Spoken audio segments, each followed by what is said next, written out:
When people present in the office with neck pain, a lot of the issue is with alignment. The ears are in front of the shoulder and it's causing a lot of stress on the neck.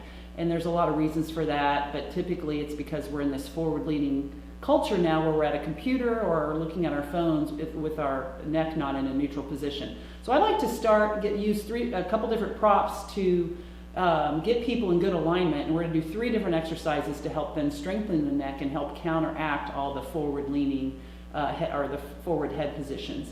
The first one, obviously, we're on the floor. The floor is a great prop, particularly because if somebody in pain, usually it alleviates the pain, but if not, if we can't get the ears in alignment with the shoulders because there's so much tightness in the neck, Kayla's able to get her head to the floor here, but in case there's any type of discrepancy there, I often like to do a rolled up towel under the neck or at the base of the skull to help get the head to meet the floor, or we can do a rolled up blanket, something even higher to help get the neck relaxed. But then here's going to be a great way to start the exercises. We're just going to do head presses into the floor.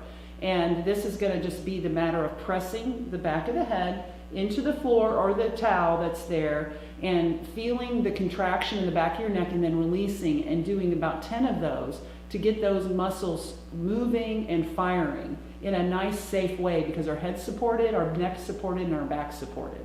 So the floor is a great prop doing any type of neck exercises.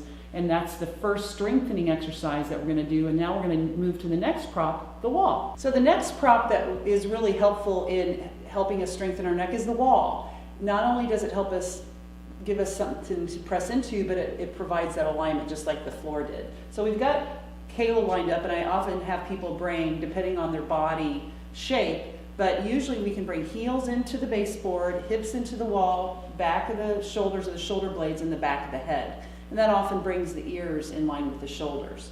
And sometimes, again, if that's uncomfortable for somebody, we'll modify that. But let's add some range of motion now to this by bringing the chin down towards the chest. So I'd have you bring your chin towards your chest in a pain-free range of motion. And go ahead and do that. And then you're going to press your head back into the wall. So as you move your chin towards your chest, you can let the back of the head come off the wall and then move the back of the head to the wall and press into the wall. So now we're stretching when we bring the chin forward and down, and then we're strengthening when we press the head back into the wall. Again, I would just start with a set of 10 of those and make sure the neck tolerates the additional movement and engagement. So that's the second prop. The wall's a great place to do neck exercises because it's giving us a safe alignment to work from. And then the third exercises we're going to do, or we're going to use these TheraBands, which are really easy to find and acquire. But I always start pretty light, and what we have here in the office, this red is a place to start. So Kayla, go ahead and step away from the wall. And I'm going to, first we're going to do the range of motion without the band, and then we're going to add some resistance as long as it feels okay. So we're just going to start with some upper back trap work, and when we strengthen the upper back muscles, that often then helps the neck support the head better and can relieve neck pain. So we'll take your arms to an L shape, so that means the elbows are going to stay at 90 the whole time, and we're doing external rotation by bringing your thumbs away, and then bring your pinkies together.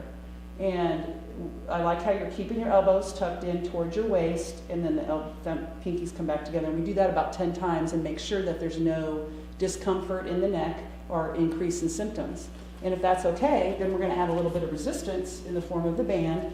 And again, it just is going to depend on the person's strength and fitness, how much resistance they can add with the band. But again, we do the same move then with resistance and start building strength to help aid in neck support and alignment.